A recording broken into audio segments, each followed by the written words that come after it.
이 시간 우리가 읽은 본문에서 하나님께서 사용하시는 사람들이라는 제목으로 하나님의 말씀을 전하도록 하겠습니다. 우리가 하나님의 은혜로 예수 그리스도를 믿고 또 우리 안에 구원의 확신, 또 생명이 싹트게 되면 하나님의 그 은혜에 대해서 감사하게 되죠. 그리고 우리의 생활 가운데 하나님의 인도하심과 하나님의 사랑을 체험하다 보면 하나님 앞에 그러니까 내가 쓰임 받았으면 좋겠다. 하나님의 영광을 위해서, 하나님의 나라를 위해서 내가 하나님 앞에 쓰임 받았으면 좋겠다라는 그 마음속에 열정이 생기게 되죠. 그런 마음이 솟구치게 되죠. 그래서 저와 여러분이 하나님의 그 거룩한 사역 가운데 동참하고 또 우리가 하나님께서 쓰시는 사람들로 하나님 앞에 섰으면 좋겠는데요. 오늘 등장하는 하나님께서 사용하시는 모세와 여호수아를 통해서 어떤 사람이 하나님께서 사용하시는지를 살펴보고 은혜를 나눴으면 좋겠습니다. 오늘 본문에서 보면 모세는 하나님께서 지금까지 사용하셨던 사람입니다. 그리고 여호수아는요, 앞으로 하나님께서 사용하실 사람이에요. 모세는 하나님께서 시내산에서 불러갔고요, 이스라엘 민족을 애굽에서 구원해 내서 시내산에서 하나님의 백성으로서 살아갈 수 있도록 또 언약을 맺고요, 또 시내산에서 하나님의 백성으로서 어떻게 살아가야 되는지 율법을 또 수여받고요, 그리고 그 이스라엘 백성을 모세가 이끌어서 모압 평지, 하나님께서 약속한 땅, 젖과 꿀이 그 땅 최종 목적지인 모압 평지까지 이끄는데 하나님께서 모세를 사용하셨어요. 그리고 모세를 이어서 여호수아에게 하나님의 사역이 인수인계되는 그 장면이 오늘 본문의 내용인데요. 모세가 구약의 수많은 믿음의 인물들 가운데 위대하게 하나님 앞에 쓰임받았죠. 모세가 시내산 중턱에서 불타는 떨기나무 가운데 하나님의 음성을 듣고 하나님의 부르심을 받아서 애굽에 가서 바로 앞에 서고 이스라엘 민족을 10가지 재앙을 통해서 구원해 내게 되죠. 그리고 홍해를 마른 땅으로 건너게 하고 시내산에 도착해서 하나님과 더불어 이스라엘 백성이 제사장의 나라 거룩한 백성이 되기로 언약을 맺었어요. 하나님은 이스라엘의 하나님이 되어주기로 그렇게 언약을 맺었죠. 그리고 시내산에서 이스라엘 백성이 하나님의 백성으로서 어떻게 살아가야 될지에 대해서 하나님께서 모세에게 율법을 주셨어요. 그리고 이 이스라엘 민족을 이끌고 모세가 바람 광야 가데스에 도착했을 적에 가나안 땅에 12 정탐꾼을 보내서 40일 동안 돌아보게 했는데 그들 중에 10명이 이스라엘 회중 앞에서 부정적인 보고를 했죠. 불신앙적인 보고를 한 이유 때문에 이스라엘 백성이 40일 동안 정탐한 것에 대해서 하루를 1년으로 계산해서 40년 동안 광야에서 방황하는 그런 삶을 살게 되었고요. 그리고 출애굽 1세대는 하나님 앞에 불신앙, 불순종의 모습을 보였기 때문에 애굽에서 생을 마무리하게 되었어요. 그런데 출애굽 2세대는 하나님께서 약속하신 그 땅에 들어가게 되는데요. 출애굽 2세대를 모압 평지에서 인구 조사를 하게 되었는데 하나님의 은혜는 변함이 없었죠. 하나님은 늘 신실하게 이스라엘 백성을 인도해 주셔갔고요. 이스라엘 백성이 출애굽했을 적에 1차 인구 조사 때에 그 60만 전쟁에 나갈 수 있는 20세 이상의 남자 수만 60만이 조금 넘었는데 모압 평지에서 2차 인구 조사를 했는데요. 그 수와 거의 비슷한 인구수를 보일 정도로 하나님의 사랑과 하나님의 신실하심은 변함없이 이스라엘 백성을 향해서 있었던 것을 보게 되죠.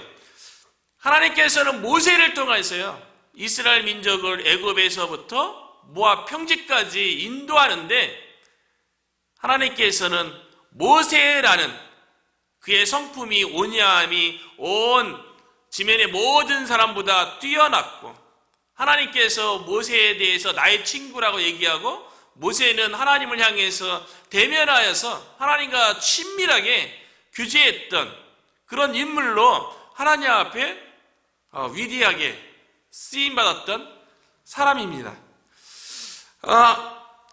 모세가 하나님께서 약속한 땅 가나안 땅까지 입성하면 얼마나 좋겠어요. 그러면 더 좋을 것 같은데 하나님께서는 거기까지는 허락하지 않으셨어요. 아마도 모세가 이스라엘의 위대한 지도자로 거의 신과 같이 하나님께서 모세를 통해서 수많은 권능들을 행했잖아요. 애굽에서부터 홍해를 거쳐서 또 광야 40년 생활 동안 얼마나 많은 권능을 모세를 통해서 행했어요. 그렇기 때문에 아마 모세가 가나안 땅까지 들어가고 그것에 거기에 무덤까지 있었다면 아마 이스라엘 백성이 모세를 신처럼 추앙했을지도 몰라요. 어쩌면 그렇게 완벽해 보이는, 그래서 신으로 추앙될 것 같은 모세에 대해서 하나님께서는 그것 때문에 가나안 땅까지는 인도하지 아니하시고 유단 평지에 있는 아바림산 꼭대기에서 가나안 땅을 바라보는 것까지, 거기까지만 하나님께서 허락하셨어요. 그래서 우리가 읽은 12절에 보면 여호와께서 모세에게 이르시되 너는 이 아바림산에 올라가서 내가 이스라엘 자손에게 준 땅을 바라봐라. 여기까지가 모세가 감당해야 할 사명이었던 거죠. 그런데 모세는 하나님 앞에 늘 순종적인 것 같아요. 가나안 땅이 바로 목전에 있으면 하나님 저 가나안 땅에 들어가서 그곳에 묻히게 해주세요. 그곳에 내 뼈들이 머물게 해주세요 라고 하나님을 향해서 기도하고 요청할 수 있을 것 같은데 하나님께서 모압 평지까지 너의 사역은 여기까지다 라고 말씀하는데 모세는 그 하나님의 말씀에 그대로 순종하는 것을 볼 수가 있어요. 그리고 모압 평지에서 민수기 오늘 읽은 27장 이후의 내용과 신명기의 내용까지 잘 마무리하고 그의 사역을 여호수아에게 인수인계하게 되는데요.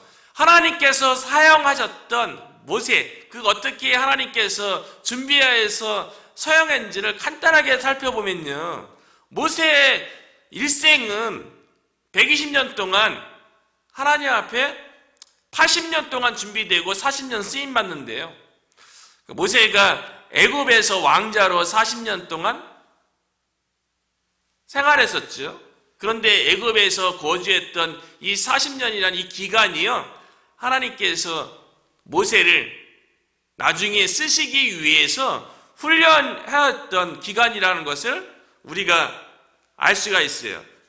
왜냐하면 모세가 애굽의 왕궁에 거하면서 왕궁 학교에서 많은 학문들을 배우게 되죠. 그래서 사도행전 7장 22절에 보면 스데반 집사님이 예수 그리스도 중심의 구약 성경에 대해서 설교하는 가운데 이렇게 언급하는 장면이 있어요. 모세가 애굽 사람의 모든 지혜를 배워 그의 말과 하는 일들이 능하더라.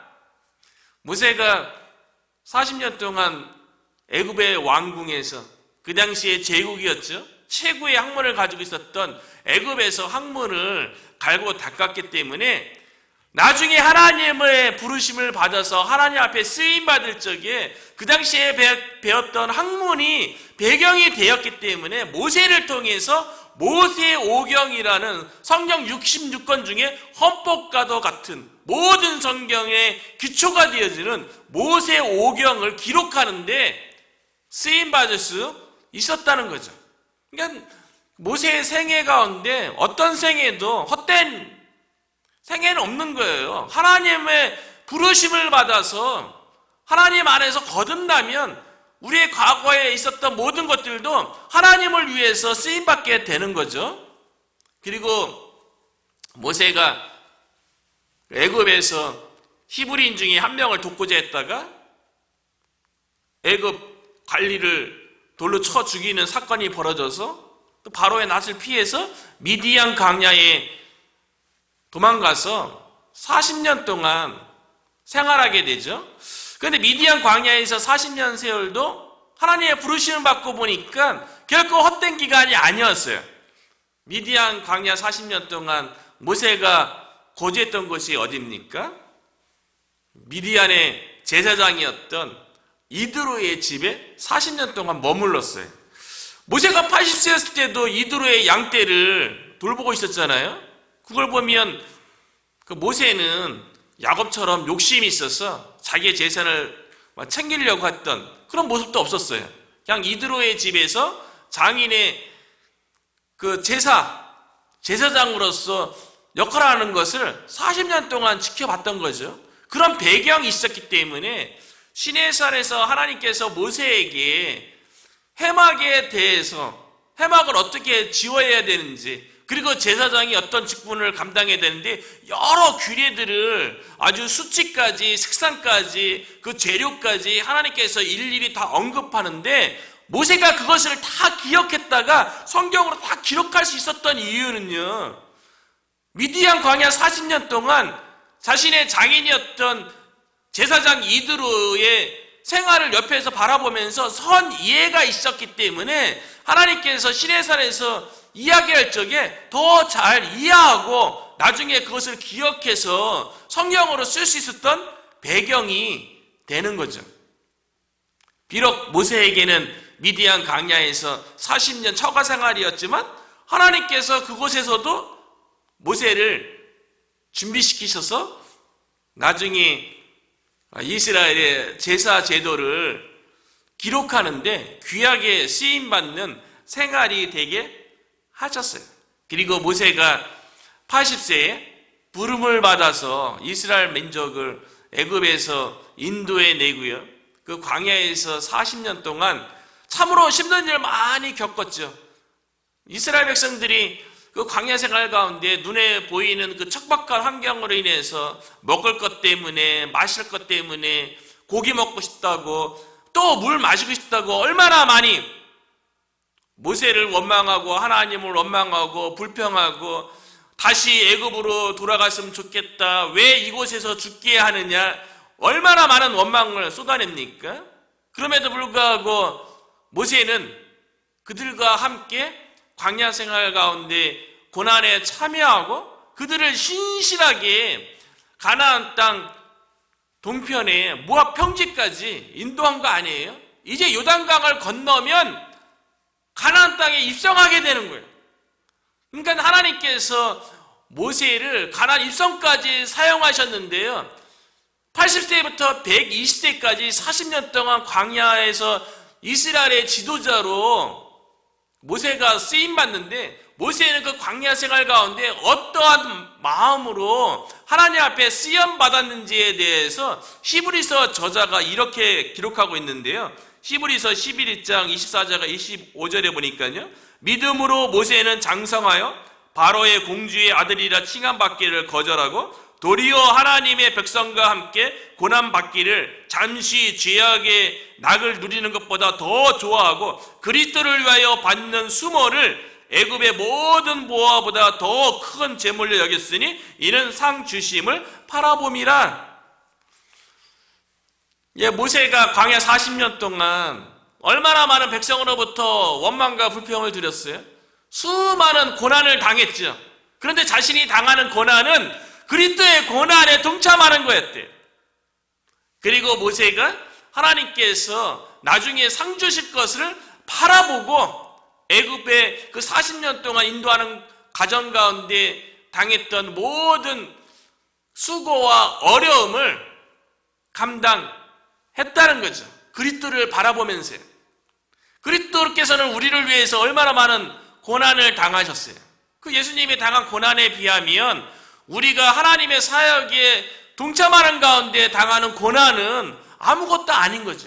우리가 하나님의 사역을 감당하는 데 있어서 때로는 힘들고 어려운 일들에 직면하게 돼요. 그것 때문에 고민할 때도 있고 마음 아파할 때도 있고 힘들어할 때도 있어요. 근데 그런 모든 가정이 사실은 그리스도의 고난 가운데 우리가 동참하는 거예요. 그리고 그 고난 가운데 동참하면 하나님께서 나중에 상을 주신다는 거예요. 우리가 그 상을 바라보면서 우리 가운데 있는 사역 가운데 여러 가지 어려움들을 믿음으로 극복하게 되는 거죠. 모세는 하나님 앞에 쓰임받았어요. 애굽에서 훈련받고 미디안 광야에서 훈련받아서 80세부터 120세까지 광야에서 하나님께서 위대하게 모세를 사용하셔서 이스라엘 민족을 모압 평지까지 인도했어요. 그리고 제2차 인구 조사를 실시해서 이스라엘 민족이 군대 조직으로 가나안 땅에 들어가서 전쟁할 수 있도록 준비해 주고요. 가나안 땅을 잘 지파별로 숫자별로 분배할 수 있도록 규례를 만드는 일까지 하였습니다.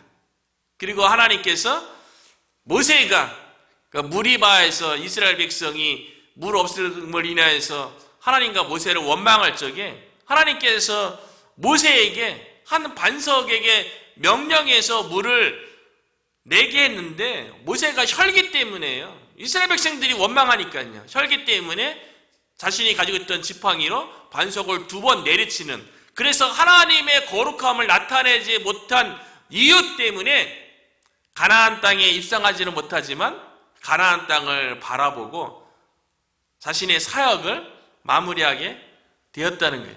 모세는 하나님 앞에 위대하게 쓰임받았어요.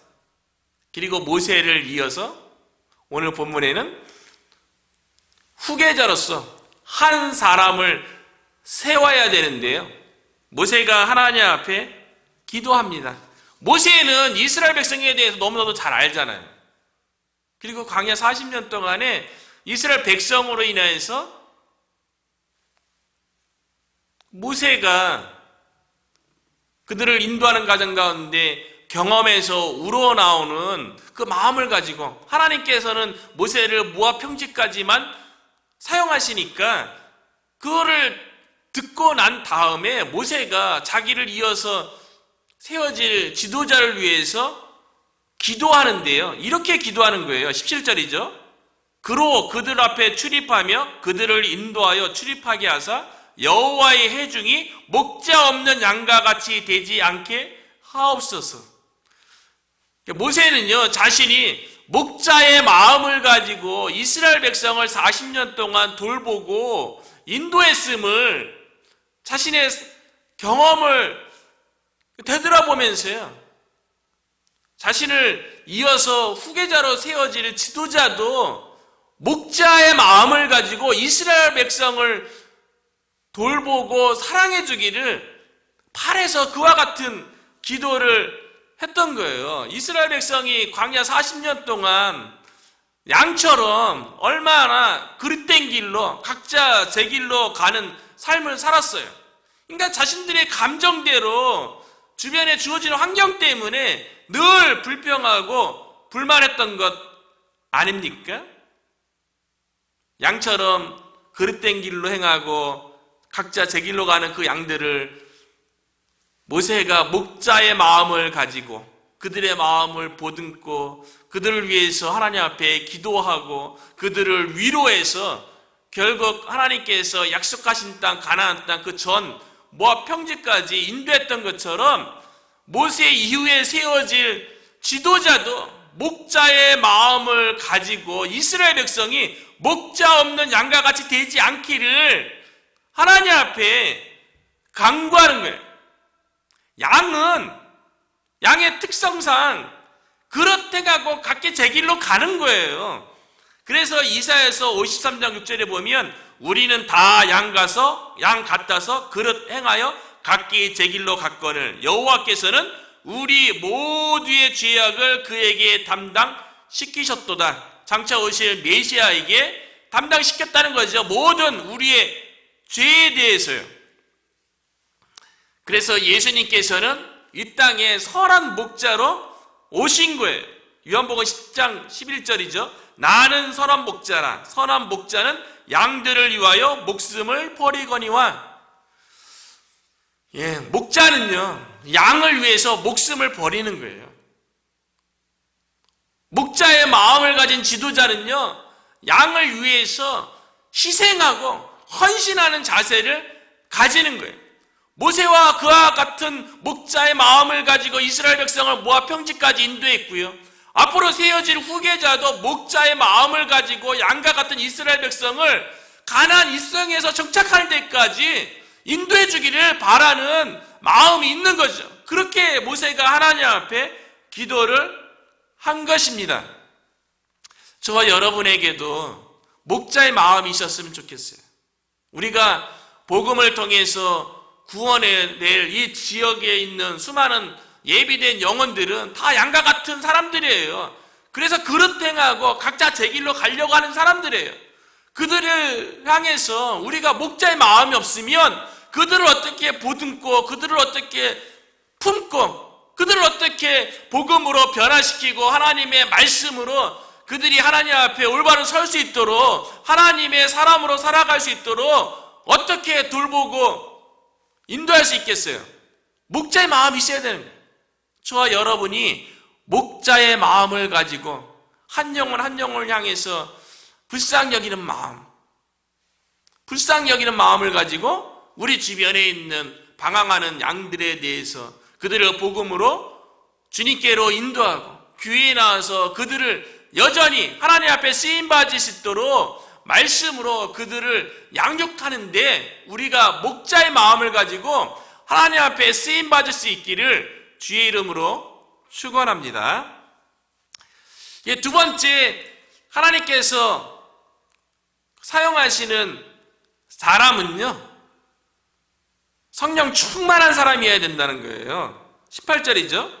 여호와께서 모세에게 이르시되 눈의 아들 여호수아는 그 안에 영이 머무는 자니 너는 데려다가 그에게 안수하고. 모세가 자신의 후계자를 위해서 하나님 앞에 목자의 마음을 가진 지도자를 세워달라고 기도했잖아요. 그 응답으로 하나님께서 눈의 아들 여호수아를 세우게 되는데요. 그래서 모세를 통해서 안수해서 모세를 이어서 이스라엘 민족을 인도하는 하나님께서 쓰시는 사람으로 세우게 되는데요.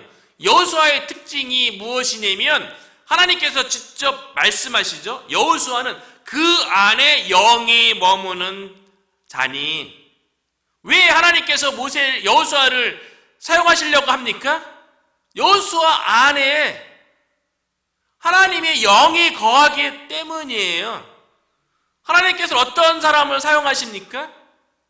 그 사람 안에 하나님의 성령이 내주하고 성령이 주인으로 그 삶을 이끌고 성령의 열매를 맺는 성령 충만한 그 사람을 하나님께서는 사용하신다는 거예요. 왜냐하면 하나님의 일은 인간의 지혜로 인간의 노력으로 감당되는 게 아니고요. 하나님의 일은 하나님의 성령으로만 가능하기 때문에 그런 거예요. 그런데 하나님의 일에 하나님의 사람을 사용하려면 그 사람이 그 마음 안에 하나님의 성령이 내주해야 된다는 거예요. 저와 여러분 마음 안에 하나님의 성령이 내주한 줄로 믿습니다. 고린도전서 3장 16절에 얘기하잖아요. 너희 몸이 하나님의 성전인 것과 너희 안에 하나님의 성령이 내주하는 것을 알지 못하느냐? 우리 안에 성령이 내주하기 때문에 우리가 하나님 앞에 쓰임받기 위해 기본적으로 준비가 되어 있는 거예요. 우리 안에 성령이 있어야지 성령님을 통해서 우리가 하나님의 구원 사역 가운데 쓰임받을 수가 있다는 거예요. 초대교회가 세워지기 전에 사도행전 1장 8절에 뭐라고 기록되어 있습니까? 오직 성령이 너에게 임하시면 너희가 권능을 받고 예루살렘과 온 유대와 사마리아 땅까지 이르러 내 증인이 되리라. 성령이 임해야지 권능을 받아서 증인된 예수 그리스도의 증인된 삶을 살 수 있다는 거예요. 오순절날 마가의 다락방에 성령이 임했어요. 급하고 강한 바람 같은 소리와 불의 혀 같은 것이 하늘로부터 각 사람에게 임해서 성령이 방언하게 했어요. 낭보 방언으로 듣게 했어요. 그 성령이 초대교회에 임해서 그 성령을 받은 사람을 통해서 구원받은 사람들의 수가 날마다 증거하고요. 그 성령 받은 사람을 통하여서 복음이 예루살렘과 온 유대와 사마리아 땅끝까지 증거되었던 거죠. 하나님께 쓰임받는 사람은요, 성령님을 받아서 성령 충만할 때에 하나님 앞에 쓰임받을 수 있다는 거예요. 저와 여러분이 이미 우리 안에 성령님은 내주하시고요, 성령님이 충만해서 성령님을 통한 권능으로 우리에게 주어진 사역, 교회를 세우고 이 지역 가운데 예수 그리스도의 복음을 증거하는 일에 저와 여러분이 쓰임받을 수 있기를 주의 이름으로 축원합니다. 그 마지막으로요, 하나님께서 사용하시는 사람은요, 여호수아 같은 경우 하나님의 일을 위탁받은 자였다는 거예요. 여호수아는 자신의 일을 위해서, 이스라엘 민족을 위해서 어떤 일을 위탁받은 자가 아니고요, 하나님의 일을 위탁받아서 하나님 앞에 쓰임받았다는 거예요. 그래서 19절에 보면 그를 제사장 엘르아살과 온 회중 앞에 세우고 그들의 목전에서 그에게 위탁하여, 23절에도요, 그에게 안수하여 위탁하되 여호와께서 모세에게 명령하신 대로 하였더라. 위탁한다는 말이 무엇입니까? 부탁하여 맡기는 거예요. 여호수아에게요. 어떤 일을 맡기겠어요? 하나님의 일을 맡기는 거죠. 이스라엘 민족을 이끌어서 요단강을 건너고 여리고 성을 지나서 가나안 전 지역의 지파별로 분배한 다음에 그곳에서 싸워서 승리를 이끌어서 가나안 땅에 정착하는 거죠. 하나님의 일을 위탁받은 자를 하나님께서 사용하신다는 거예요.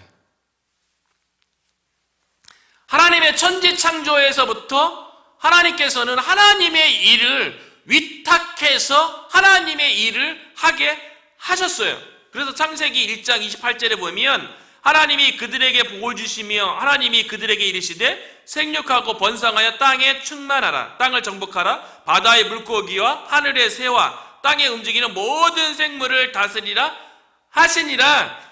하나님께서 온 천지 만물을 창조했어요.